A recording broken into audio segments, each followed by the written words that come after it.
Bonjour et soyez les bienvenus dans cette nouvelle édition de votre journal de 15 heures dont elles sont les principaux faits.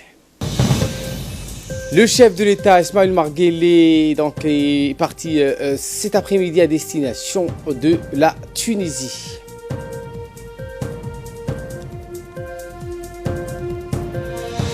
Le ministre de l'Intérieur djiboutien, Hassan Omar Mohamed, participe à Genève à la 69e session du comité exécutif. Et dans l'actualité internationale, 1200 morts dénombrés alors que la terre continue de trembler en Indonésie. Voilà pour le sommaire. Bienvenue sur Télé Djibouti. Le président de la République, Ismaël Omar Guelleh, a quitté aujourd'hui en début d'après-midi le pays à destination de Tunis, capitale de la République tunisienne, où à l'invitation de son homologue Béji Essebsi, il effectuera une visite officielle de 48 heures dans ce pays frère. Cette visite officielle du président Guelleh à Tunis sera avant tout marquée par l'entretien au sommet qu'il aura avec son homologue tunisien au palais de Carthage. Les voies et moyens de promouvoir et développer davantage les relations d'amitié et de coopération qui existent entre les deux pays et les deux peuples seront au cœur des discussions entre les deux dirigeants. Cette visite devra en outre être marquée par la signature d'une série d'accords bilatéraux. Au cours de ce déplacement, le chef de l'État djiboutien s'entretiendra également à Tunis avec les principales autres autorités politiques de ce pays, notamment le Premier ministre Youssef Chahed et le président de l'Assemblée des représentants du peuple, Mohamed Ennasser. La République de Djibouti et la République tunisienne, deux États membres de la Ligue arabe, entretiennent d'excellentes relations d'amitié et de coopération qui remontent à l'accession de notre pays à l'indépendance. La Tunisie a été le premier pays arabe à envoyer à Djibouti des enseignants et soutenir notre système éducatif. Le ministre des Affaires étrangères de la coopération internationale, Mahmoud Ali Youssouf, le ministre de l'enseignement supérieur et de la recherche, Nabil Mohamed Ahmad, et le ministre délégué auprès du ministère de l'économie et des finances chargé du commerce, des PME, de l'artisanat, du tourisme et de la formalisation, Hassan Mohamed Ibrahim, accompagne le président de la République dans cette visite officielle en Tunisie. À noter également la présence au sein de la délégation accompagne le président de la République à Tunis, notre ambassadeur Ayed Moussaïd Yahya de Paris. Une forte délégation conduite par le ministre de l'Intérieur, Hassan Omar Mohamed, s'est déplacée à Genève, la capitale suisse, pour prendre part à la 69e session du comité exécutif du Haut Commissariat des Nations Unies pour les réfugiés. Cette forte délégation composait, outre le ministre de l'Intérieur, le secrétaire exécutif de l'UNARS, Hussein Hassan Darar, et l'ambassadrice de Djibouti en Suisse, Mme Khadra. Le ministre de l'Intérieur a tenu un discours dans cette auguste assemblée et a rappelé les engagements honorés par la République de Djibouti en matière d'intégration et d'inclusion des réfugiés dans les systèmes de santé, d'éducation et de la vie civile, conformément à la promesse faite par le président de la République, Al-Hajj Ismaël Omar Guelleh, à New York. Écoutons le ministre. J'aimerais saisir cette opportunité pour adresser mes sincères remerciements à M.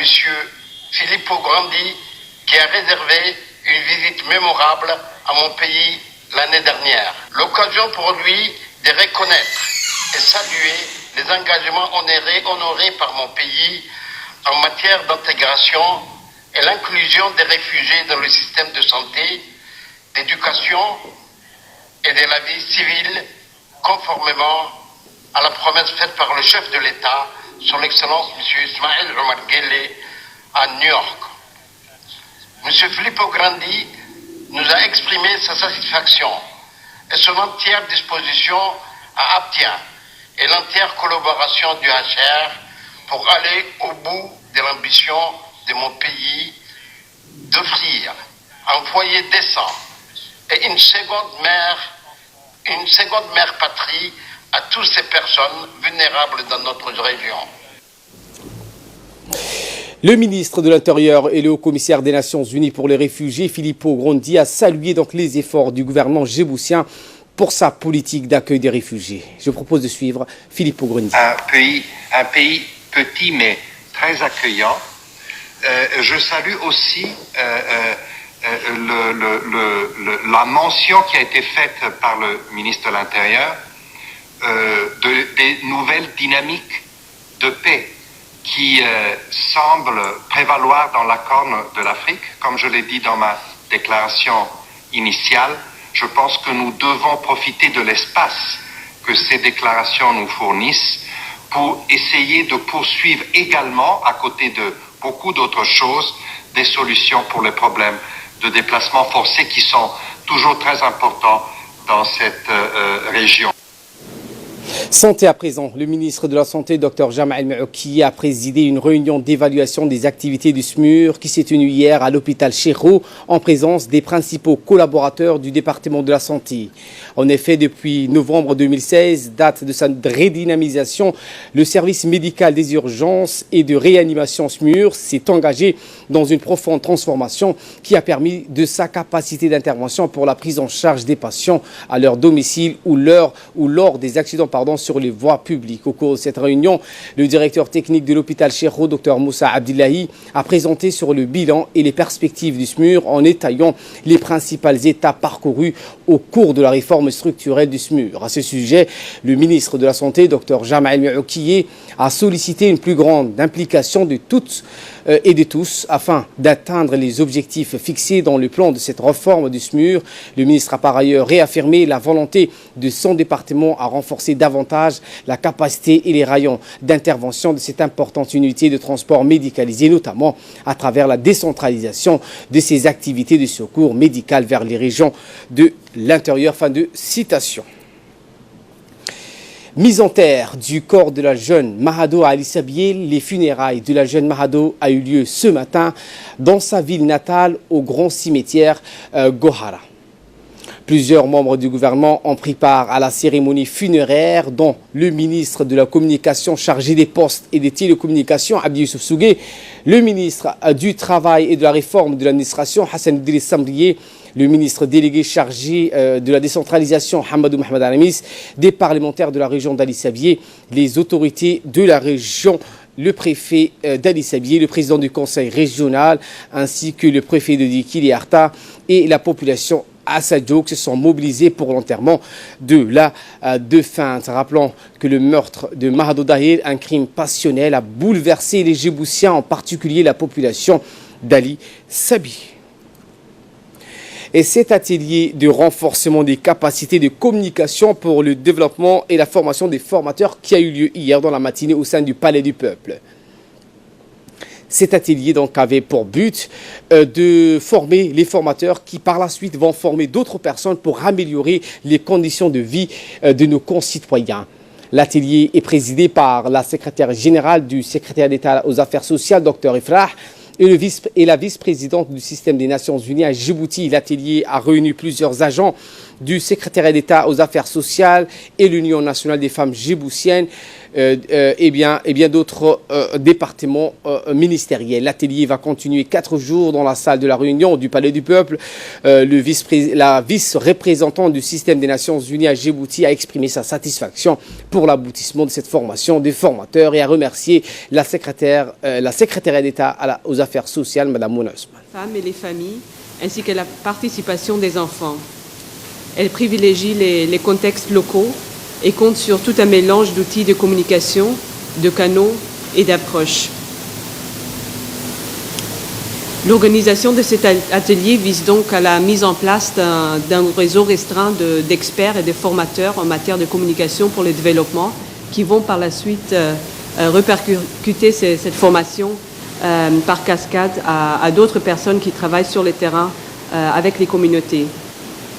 Sans transition sur ces sujets, de son côté, la secrétaire générale du secrétaire d'État aux affaires sociales, Dr Ifrah, a expliqué que l'importance capitale de cet atelier est de former donc les formateurs qui seront autant plus aptes à pouvoir former d'autres individus en matière de civisme. Elle a par ailleurs remercié les systèmes des Nations Unies pour l'appui constant. C'est moi aussi d'exprimer d'abord à tout le monde ici le mot de bienvenue et en particulier à ceux qui représentent les sectoriels partenaires ou institutions qui interviennent dans le domaine de la protection sociale. Je suis très heureuse de procéder ce jour à l'ouverture de ce séminaire auprès de notre partenaire stratégique qui est l'UNICEF pour la formation d'un pool restreint des formateurs sur justement la communication pour le développement, le fameux concept C4D.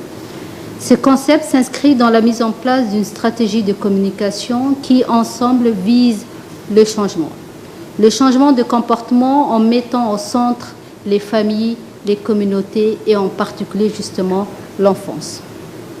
Il faut rappeler que cette stratégie inclut aussi des prestations et les prestataires et les institutions qui interviennent directement ou indirectement dans le domaine bien cité, que vous représentez ici de manière représentative. À cet effet, je remercie également les membres présents, partenaires du secrétariat d'État, qui sont en fait, malgré la multidimensionnalité des programmes sociaux que nous œuvrons au quotidien. Mesdames et messieurs, chers participants, la tenue de ce séminaire permet de matérialiser la détermination du secrétariat à mener des efforts adéquats pour susciter le changement de comportement de la communauté, qui vise à renforcer les pratiques sociales essentielles. C'est l'heure de l'appel à la prière à l'Asr. Je vous retrouve dans quelques instants. Et cette cérémonie de remise de prix et des récompenses aux lauréats du concours sur les familles et les campagnes du prophète qui a eu lieu hier au siège du bureau des affaires religieuses de l'ambassade saoudienne à Hormuz. Le concours ayant été organisé par les services de l'attaché religieux de l'ambassade d'Arabie Saoudite à Djibouti. La cérémonie a eu lieu en présence notamment de l'attaché religieux, Cheikh Abdurrabbou Ahmed Hakami, et le directeur de l'enseignement privé du ministère de l'Éducation nationale et de la formation professionnelle, Abdillahi Mahmoud Jama. Des nombreux directeurs d'école enseignants en arabe y ont également pris part. Les premiers prix ont évidemment été décernés aux gagnants du concours. Cette compétition religieuse et culturelle est soutenue par la commission Al-Dawa pour l'Afrique que parraine le prince Bandar bin Salman Ben Abdelaziz via les services des attachés religieux des ambassades saoudiennes sur le continent africain. Le concours vise principalement à montrer le rôle des épouses de la famille du prophète sallallahu alayhi wa sallam et de leur grande contribution pour soutenir l'islam, défendre les musulmans et atteindre les objectifs du Coran et de la Sunna. L'attaché religieux de l'ambassade du Royaume d'Arabie Saoudite à Djibouti, Ahmed Abed Rabbo, n'a pas manqué à cette occasion pour rappeler l'excellence des relations d'amitié et de coopération existantes entre Djibouti et l'Arabie Saoudite, notamment dans le domaine des affaires islamiques.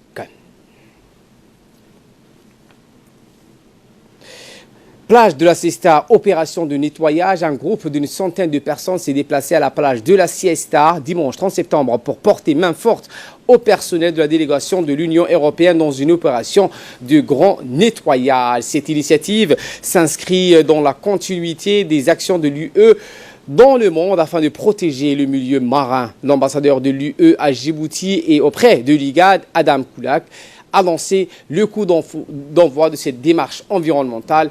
Les participants, le personnel de l'UE, de la mairie et les étudiants de l'université de Djibouti ont reçu des gants, des casquettes et des t-shirts pour mener à bien cette action citoyenne. Au cours de l'opération, l'ambassadeur Koulak a rappelé que chaque année, des millions de tonnes de déchets finissent dans les océans, à tel point que d'ici 2050, leurs eaux pourraient contenir plus de plastique que de poissons. Tous les étudiants, tous les représentants de la mairie qui nous ont rejoints cet après-midi pour, pas le nettoyage de la plage, il faut le dire, mais pour un petit geste qui est là pour sensibiliser tout le monde que l'environnement, les plages, la mer appartient à nous tous. Et la mer, normalement, ne va pas dissoudre tout ce plastique que les gens jettent sans pensant, en jouant, en se reposant, en se baignant, parce que ce plastique va rester dans la mer pour milliers d'années. Et ça va avoir l'effet sur les poissons que vous mangez, sur l'eau de la mer que vous utilisez. Et c'est pas quelque chose qui est sans trace. À Ali Sabié, le saisi de 4 dans le cadre de la lutte contre le trafic illicite des marchandises contrebandes, la brigade des douanes, en étroite collaboration avec les bataillons interarmés de la région d'Ali Sabié, ont intercepté dans la journée du samedi 12 sacs de 4 que le contrebandier voulait acheminer vers Ali Sabié. Selon la procédure standard en vigueur, cette quantité a été détruite par la présence du chef de la brigade des douanes et les militaires du bataillon interarmé de la région d'Ali Sabié. De là, nous passons à ce qui fait la une de l'actualité hors de nos frontières avec Fardous Hussein qui nous a rejoint sur ce plateau. Bonjour Fardous. Bonjour. On commence avec l'Indonésie. La terre a tremblé de nouveau et des secousses d'une magnitude de 6,3 degrés a été enregistrée ce mardi dans l'île centrale de Sumba. Mais aucune alerte au tsunami n'a été lancée. Effectivement, donc, Ali, le bilan des victimes de ce nouveau séisme n'est pas encore connu, ni les dégâts survenus. Toutefois, le bilan du premier séisme du tsunami qui a suivi ne cesse d'augmenter. L'on estime déjà à 1200 morts et de centaines de blessés. L'Agence nationale de météorologie et de géophysique a déclaré que le dernier séisme était de magnitude de 6 degrés avant de réévaluer son niveau à 6,3.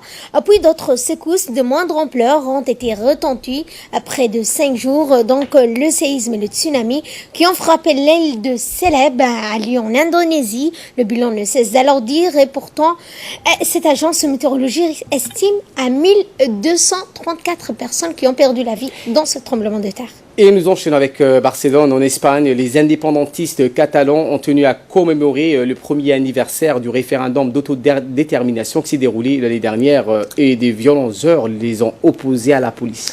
Tout à fait, donc, illustration des tensions et des divisions du camp indépendantiste catalan. Hier soir, à Barcelone, les forces de police régionales ont été obligées de charger les manifestants face à la violence les plus radicaux. Masqués, visages masqués, ils ont renversé les barrières et ont lancé des pierres sur les forces de l'ordre. Dans la journée, les comités de défense de la République qui ont opposé aux indépendantistes avaient coupé certains axes de la ville, des voies ferrées, des autoroutes, alors que d'autres manifestations se déroulaient dans le calme. Fin octobre 2017, rappelons-le, après le référendum déclaré illégal, le gouvernement central espagnol, Madrid, avait immédiatement mis la Catalogne sous tutelle. Une information sportive pour clore ce journal. Se pourrait-il que Zinedine Zidane Fardous remplace un jour José Mourinho pour entraîner Manchester United qui démarre mal sa saison? Eh bien, la première ministre britannique Theresa May a annoncé avec le sport, pour un match comptant pour la Coupe d'Europe des clubs champions, la visite des Espagnols de Valence, est déjà à la capitale. Pour José Mourinho, l'entraîneur de Manchester United, serait au centre de toutes les attentions. La rumeur Zinedine Zidane grandissante des démêlés avec Paul Pogba, submédiatisé, et la nouvelle défaite en championnat de son équipe le place sur le pied du mur. Une deuxième victoire en 2 matchs de la Ligue des Champions apparaît quasi impératif. D'autres matchs du groupe H auront lieu ce soir où la Juve de Cristiano Ronaldo voudra battre l'équipe de Young Boys de Berne avant le grand retour de Cristiano Ronaldo à Old Trafford. Le groupe E, l'affiche opposera les 2 leaders. Le Bayern accueillera l'Ajax de Munich. Benfica se rendra à Athènes pour affronter l'autre équipe, le AK. Merci Fardous Hussein pour ces explications et merci à vous de nous avoir suivis. Très bon suivi des programmes sur Télé Djibouti.